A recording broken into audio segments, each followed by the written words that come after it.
오늘은 하박국서 1장 말씀 통해서 하박국의 질문이라고 하는 제목으로 같이 이제 은혜 나누겠습니다. 모든 예언서들은, 우리가 지금까지 살펴본 모든 예언서들은 하나님이 말씀하시면 예언자들이, 선지자들이 그것을 받아가지고 이제 백성들에게 전하는 내용이 기록되어 있습니다. 근데 이 하박국서는 하박국과 하나님과의 대화가 이 주된 내용입니다. 주전 609년에 유다인의 역사적인 사건이 하나, 아주 중요한 사건이 일어나게 되는데, 그것은 유다왕 요시야가 죽은 그런 사건입니다. 요시야는 유다 왕들 가운데 대단히 훌륭했던 왕이었습니다. 그의 지도하에 종교개혁과 또 사회개혁이 일어났고, 그는 늘 하나님을 경외하는 지도자였습니다. 그런 그가 죽자 유다 사회는요, 급격하게 국가적인 혼란과 또 도덕적인 부패, 또 종교적인 타락이 생겨나기 시작을 했습니다. 이때 유다 백성들의 운명을 짊어지고 하나님 앞에 나와서 기도했던 선지자가 바로 하박국 선지자입니다. 하박국서는 모두 3장으로 구성되어 있는데 1장은 하박국이 하나님께 질문하는 것으로 구성되어 있고요. 2장은 하박국의 질문에 대해서 하나님께서 응답하시는 내용이고, 3장은 하나님의 응답의 말씀을 듣고 하나님께 기도드리는 내용으로 그렇게 구성되어 있습니다. 1장의 이 하박국의 질문은 세 가지예요. 첫 번째는 뭐냐면 하나님의 침묵입니다. 왜 하나님 침묵하시느냐는 거예요. 자, 1절, 2절 말씀 보겠습니다. 선지자 하박국이 묵시로 받은 경고라. 여호와여, 내가 부르짖어도 주께서 듣지 아니하시니 어느 때까지리까? 내가 강포로 말미암아 외쳐도 주께서 구원하지 아니하시나이다. 하나님 왜 잠잠하십니까? 왜 아무런 응답이 없으십니까? 하나님, 내가 그렇게 오랫동안 기도했는데도 왜 하나님께서 아무런 응답을 하지 않으십니까? 이제 그런 내용인데, 여기 3절, 4절에 그 질문이 계속되고 있어요. 하박국에 계속되는 질문인데, 자, 3절, 4절 보겠습니다. 어찌하여 내게 죄악을 보게 하시며 패역을 눈으로 보게 하시나이까? 겁탈과 강포가 내 앞에 있고 변론과 분쟁이 일어났나이다. 이러므로 율법이 해이하고 정의가 전혀 시행되지 못하오니 이는 악인이 의인을 애워쌌으므로 정의가 굳게 행하여짐이니이다. 자, 그런 내용이죠. 하나님, 이렇게 정의가 땅에 떨어지고 부패가 판을 치고 타락이 이렇게 극에 달했는데 왜 하나님 이렇게 침묵하십니까? 왜 이렇게 잠잠하십니까? 왜 이걸 가만히 두고 보십니까? 하나님이 살아계시다고 한다면 어떻게 이러실 수가 있습니까? 이것이 이제 하박국의 질문이고 또 항변이에요. 여러분, 우리도 그런 것을 이제 많이 느끼지 않습니까? 여러분, 이 세상이 왜 이렇게 악한 자는 잘 되고 선한 자는 힘들고 어려운 일을 겪어야 됩니까? 그리고 하나님, 제가 하나님 앞에 그렇게 오랫동안 기도했는데 이 질병을 놓고 얼마나 오랫동안 기도했습니까? 그런데 왜 하나님 아무런 응답을 하지 않으십니까? 왜 몸은 계속 아픕니까? 제가 자녀들을 위해서 또 사업을 위해서 남편의 구원을 위해서 그렇게 오랫동안 하나님 앞에 부르짖어 기도했는데 왜 하나님께서 이렇게 아무런 응답을 하지 않으시고 침묵만 하십니까? 하나님 어떻게 그러실 수가 있습니까? 정말 하나님 살아계시는 기는 하는 겁니까? 이런 우리가 이제 질문 아닌 항변을 할 때가 있지 않습니까? 이 하박국 선지자도 이걸 지금 똑같이 하나님 앞에 묻고 있는 것입니다. 자, 그 다음에 이제 두 번째는요, 이 응답의 의외성인데, 하박국이 계속 기도를 했을 때 하나님께서 응답을 하셨어요. 그런데 하박국이 원하는 응답을 하지 않으신 것입니다. 하박국은 이러한 이 해결책을 하나님께서 주실 줄 알았는데 그렇게 응답하지 않으셨어요. 유다가 점점 타락하고 불의가 판을 치고 있는데 하나님 언제까지 이 불의를 방관하시겠습니까? 그렇게 기도했는데 그때 하나님께서 이렇게 응답하셨어요. 5절 6절 말씀 보세요. 여호와께서 이르시되 너희는 여러 나라를 보고 또 보고 놀라고 놀랄지어다. 너희의 생전에 내가 한 가지 일을 행할 것이라. 누가 너희에게 말할지라도 너희가 믿지 아니하리라. 보라, 내가 사납고 성급한 백성고 땅이 넓은 곳으로 다니며 자기의 소유가 아닌 거처들을 점령하는 갈대아 사람을 일으켰나니. 여기 갈대아는 바벨론을 말하는 거거든요. 당신의 백성들을 치시겠다는 것입니다. 치시기는 치시는데 바벨론을 일으켜서 치시겠다는 거예요. 그러니까 하나님의 백성들이 잘못해서 하나님의 백성들을 치시긴 하는데 그들이 도덕적으로 타락하고 종교적으로 부패하고 그래서 그들을 치시기는 치시는데 바벨론이라고 하는 이방 나라를 들어서 치시겠다는 것입니다.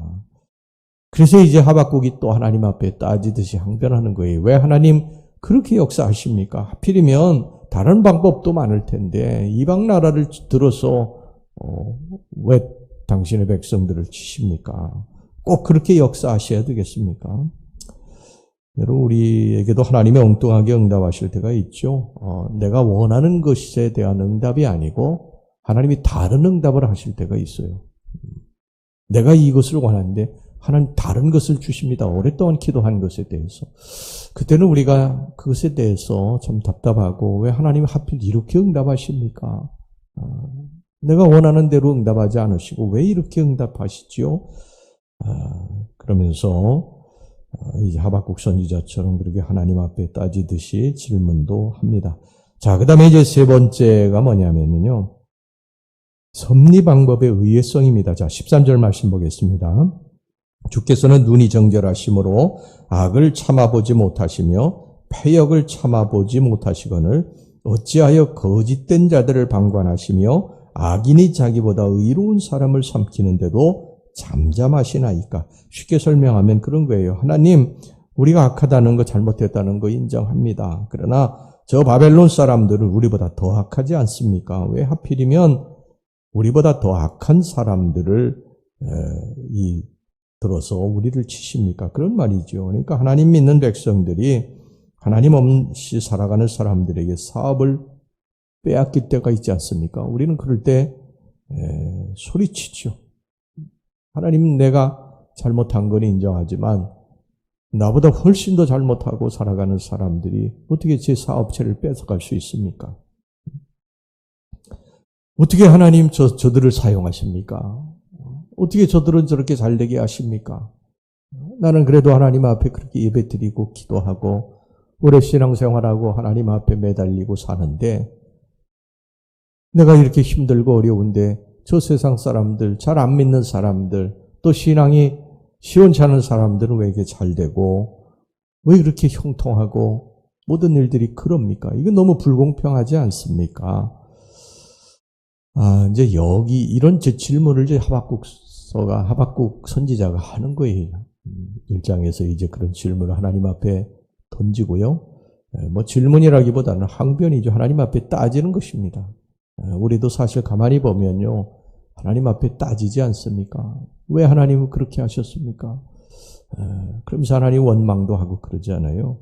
근데 이제 이 하박국서의 1장은 하나님에 대한 이런 항변이고 하박국의 항변이고 2장에 들어가면 이제 여기에 대한 답을 하나님께서 주세요. 근데 우리가 이제 2장을 살펴보기 전에 우리가 이런 상황에서 취해야 될 자세는 어떤 자세여야 되는가?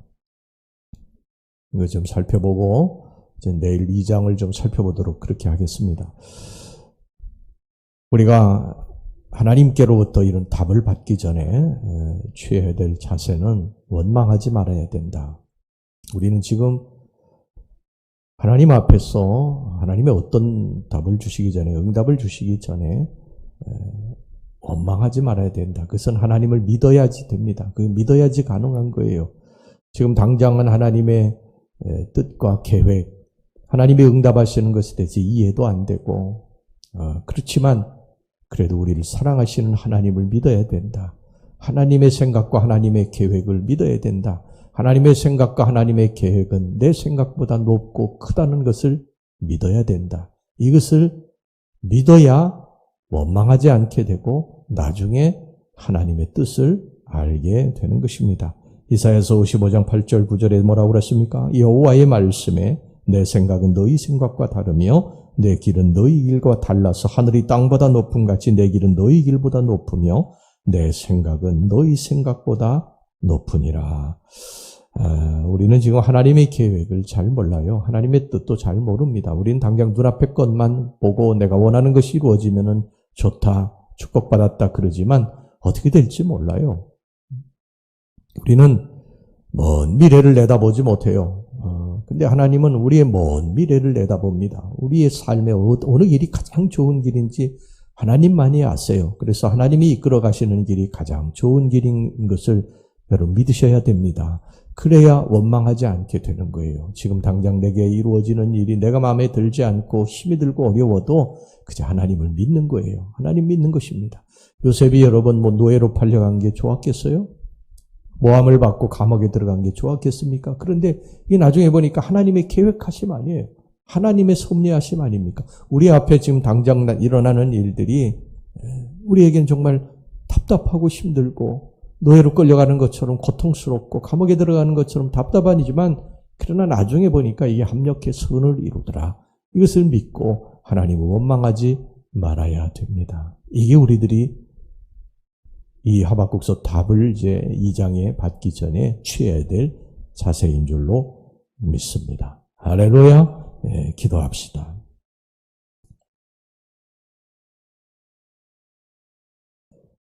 하나님 아버지, 우리들의 삶에 우리들이 이해가 안 되는 일이 많이 일어납니다. 의인들은 힘들고 어렵고 하나님의 백성들은 점점 더 안 되는데 하나님 믿지 않는 백성들이 잘 되고 믿음이 시원치 않은 사람들이 잘 되고 하는 것을 바라볼 때 마음이 답답하고 힘이 들고 탄식이 나오고 원망이 나올 때가 있습니다. 그러나 우리는 지금 당장 눈앞의 것만 보지 못하지만 우리 주님은 우리의 삶 전체를 보시는 줄로 믿습니다. 하나님을 믿고 원망하지 말게 해주시옵소서. 내게 일어나는 모든 일들이 요셉에게 일어났던 일들처럼 언젠가 합력하여 선을 이루실 것을 믿고 오히려 하나님 앞에 감사로 나아가는 그러한 성도들이 되게 주시옵소서. 예수님 이름으로 기도하옵나이다. 아멘.